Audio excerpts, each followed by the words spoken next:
It's Sunday, January 12th, 2025. Philadelphia, Pennsylvania. Lincoln Financial Field.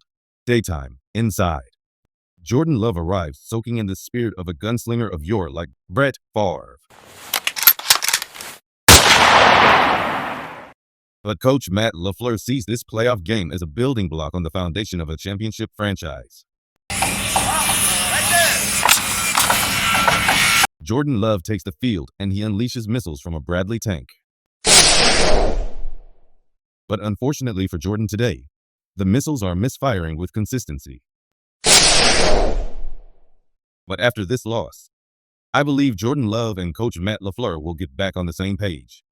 And the next time we see these Packers, Jordan Love will be firing a sniper rifle instead of missiles, and the foundation of the championship will continue to build.